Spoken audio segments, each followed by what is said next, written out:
ರಾಮನಗರ ನಗರಸಭೆ ವ್ಯಾಪ್ತಿಯಲ್ಲಿ ನಮ್ಮ ಕಚೇರಿಯ ದಿನನಿತ್ಯದ ಕೆಲಸಗಳ ಉಪಯೋಗಕ್ಕೆ ಇರ್ಬೋದು, ಅದನ್ನ ತಿರ್ಚಬಾರ್ದು, ಹಾಳಾಗಬಾರ್ದು ಅಂತೇಳಿ ಡಿಜಿಟೈಸ್ ಮಾಡ್ಸೋಣ ಅಂತ ಎಲ್ಲ ಏನು ನಮ್ಮ ಪೇಪರ್ ಅಲ್ಲಿ ದಾಖಲೆಗಳಿದಾವಲ್ಲ ಅದನ್ನೆಲ್ಲವನ್ನ ಕಂಪ್ಯೂಟರ್ ಅಲ್ಲಿ ಸ್ಕ್ಯಾನ್ ಮಾಡಿ ಸಾಫ್ಟ್ ಕಾಪಿ ಮಾಡಿ ಒಂದು ಬಟನ್ ಒತ್ತಿದ್ರೆ ಅದು ನಮ್ಗೆ ಸಿಕ್ಬೇಕು. ಯಾವುದೇ ಒಂದು ಆಸ್ತಿಯ ದಾಖಲೆ ಇರ್ಬೋದು ಅಥವಾ ಒಂದು ಕಚೇರಿಯ ಫೈಲಿನ ರೆಕಾರ್ಡ್ ಇರ್ಬೋದು, ಏನೇ ಇರ್ಬೋದು, ಅದನ್ನ ಕಂಪ್ಯೂಟರೈಸ್ ಮಾಡಿ ಒಂದು ಸಾಫ್ಟ್ ಕಾಪಿಯನ್ನ ನಾವು ನಮ್ದೇ ಒಂದು ಸಾಫ್ಟ್ವೇರ್ ಅನ್ನ ಡೆವಲಪ್ ಮಾಡಿಕೊಂಡು ಡಿಜಿಟೈಸ್ ಮಾಡಿಸಿ ಇಡೋದು. ಇದರಿಂದ ಏನಾಗ್ತದೆ, ನಮ್ ದಾಖಲೆಗಳು ಶಾಶ್ವತವಾಗಿ ನಮ್ಗೆ ಸಿಗ್ತವೆ. ಈಗ ನಾವು 20 ವರ್ಷದ ಹಿಂದದ ದಾಖಲೆಯನ್ನ ಹುಡುಕಿದ್ರೆ ಇಲ್ಲ, ಕೆಲವು ಇದಾವೆ, ಆ ಪೇಪರ್ ಎಲ್ಲ ಮುಟ್ಟಿದ್ರೆ ಸಾಕು ಹರಿದೋಗೋ ಸ್ಥಿತಿನಲ್ಲಿ ಇದಾವೆ. ಅದೇನ್ ಮಾಡಕ್ಕಾಗಲ್ಲ, ಅದು ಪೇಪರ್ಗೆ ಆಯಸ್ಸನ್ನೇ ಅಷ್ಟಿರ್ತದೆ.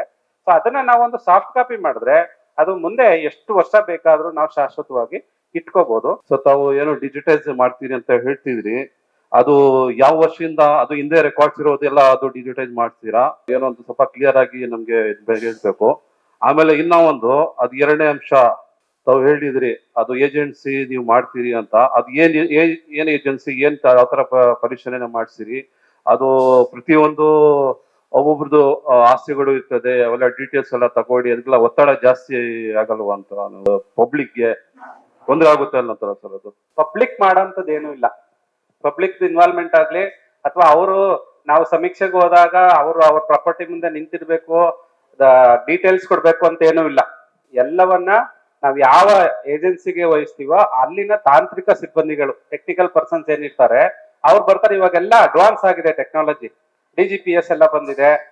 ಅವ್ರವ್ರ ಇಚ್ಛೆ ಮಾಡೋರು ಮಾಡ್ಬೋದು. ಮಾಡೋದಕ್ಕೆ ಸರ್ಕಾರ ಸಾರ್ವಜನಿಕರಿಗೆ ಅದು ಕಂದಾಯಕ್ಕೆ ಸ್ವಲ್ಪ ತೊಂದರೆ ಆಗಲ್ವಾ ಸರ್ ಅದು ಕಟ್ಟಕ್ಕೆ? ಯಾಕಂದ್ರೆ ಇವಾಗ್ಲೇ ಬಹಳ ತೊಂದರೆ ಇದ್ದಾರೆ ಜನ, ಸಾರ್ವಜನಿಕ ರಾಮನಗರ ಜನಗಳು. ಈಗ ನೀವು ಇಷ್ಟೆಲ್ಲ ಇನ್ನ ಒತ್ತಡ ಹಾಕಿದ್ರೆ ತೊಂದರೆ ಆಗುತ್ತಂತ ನನ್ಗೊಂದು ಇದರಲ್ಲಿ ಯಾವುದೇ ಹೆಚ್ಚುವರಿ ತೆರಿಗೆಯನ್ನ ವಿಧಿಸೋದಿಲ್ಲ. ಸರಿ, ಪ್ರತಿ ನಾವು ವರ್ಷ 2.5 to 3% ಹತ್ರ ನಾವು ಹೆಚ್ಚುವರಿ ಮಾಡ್ಕೊಂಡ್ ಬರ್ತಾ ಇದೀವಿ. ಈಗ ನಮ್ ಸದಸ್ಯರು, ನಮ್ ನಗರಸಭೆ ನಡೆಯೋದು ವರಮಾನದ ಮೇಲೆ. ಖಂಡಿತ ಸರ್. ನಮ್ ನಗರಸಭೆಗೆ ಎಕ್ಸ್ಟ್ರಾ ಗ್ರಾಂಟ್ SFC ಬಿಟ್ರೆ ಎಲ್ಲ ನಗರಸಭಾ ನಿಧಿಯಿಂದ ನಡೆಯೋದು. ಈಗ ನಾವು ರೆವಿನ್ಯೂ ನಲ್ಲಿ ಸರ್ಕಾರ ಏನ್ ಗೈಡ್ ಲೈನ್ಸ್ ಮಾಡಿದೆ ಏನೋ ಅದಕ್ಕಿಂತ ಕಡಿಮೆನೆ ತಗೊಂತಾ ಇರೋದು ನಾವು.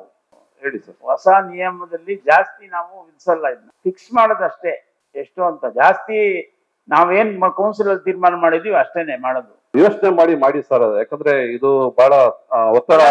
ಎಲಿಜಿಬಿಲಿಟಿ ಯಾರಿಗಿರ್ತದೋ ಅವರು ಪಾರ್ಟಿಸಿಪೇಟ್ ಮಾಡಿ ಅಂತ ನಾವು ಟೆಂಡರ್ ಅನ್ನ ಫ್ಲೋಟ್ ಮಾಡ್ತೀವಿ. ಫ್ಲೋಟ್ ಮಾಡಿದಾಗ ಒಂದು ಪೇಪರ್, ಇದು ಪೇಪರ್, ಇದನ್ನ ಡಿಜಿಟೈಸ್ ಮಾಡಿ ಅಪ್ಲೋಡ್ ಮಾಡಿ ನಮ್ಗೆ ಸಾಫ್ಟ್ ಕಾಪಿ ಮಾಡ್ಕೊಡೋದಕ್ಕೆ ನಮ್ದು ಒಂದು ರೇಟ್ ಇರ್ತದೆ, ₹1 ಅಂತ ಇಟ್ಕೊಳ್ಳಿ.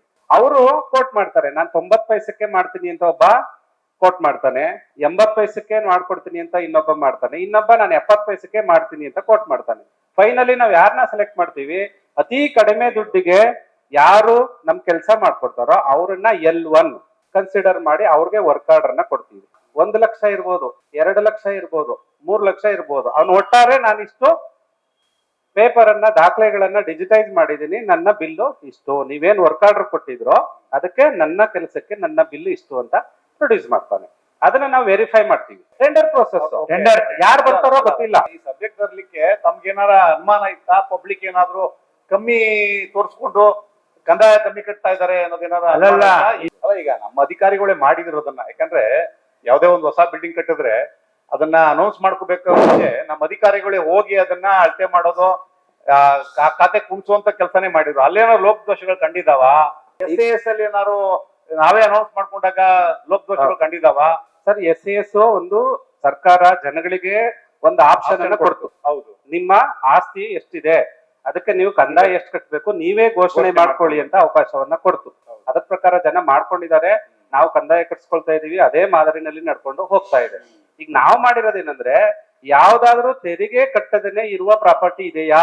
30-40 ನಲ್ಲಿ ಒಬ್ರು ಮನೆ ಕಟ್ಕೊಂಡಿರ್ತಾರೆ, 10 ಚದರ ಮನೆ ಕಟ್ಕೊಂಡಿರ್ತಾರೆ, ಅವರು ಇಷ್ಟು ಕಂದಾಯ ಕಟ್ಟಬೇಕು ಅಂತ ಇರುತ್ತೆ. ಅವ್ರು ಕಟ್ಟಿದ್ರೆ ಮುಗೀತು, ಅಲ್ಲಿ ಹೆಚ್ಚುವರಿ ಮಾಡೋ ಪ್ರಶ್ನೆನೇ ಇಲ್ಲ. ಕಟ್ಟಿಲ್ಲ ಅಂತ ಹೇಳಿದ್ರೆ ಕಟ್ಟಿ ನೀವು ಅಂತ ನಾವು ಅವ್ರಿಗೆ ಒಂದು ನೋಟಿಸ್ ಅನ್ನ ಕೊಡ್ತೀವಿ. ಅಂದ್ರೆ ತೆರಿಗೆದಾರರ ಒಳಗಡೆಗೆ ತರ್ತೀವಿ. ಯಾವುದೇ ಹೊಸ ತೆರಿಗೆ ವಿಧಿಸೋದಿಲ್ಲ, ಮತ್ತೆ ಹೆಚ್ಚಿಗೆನೂ ಮಾಡೋದಿಲ್ಲ, ಏನಿಲ್ಲ.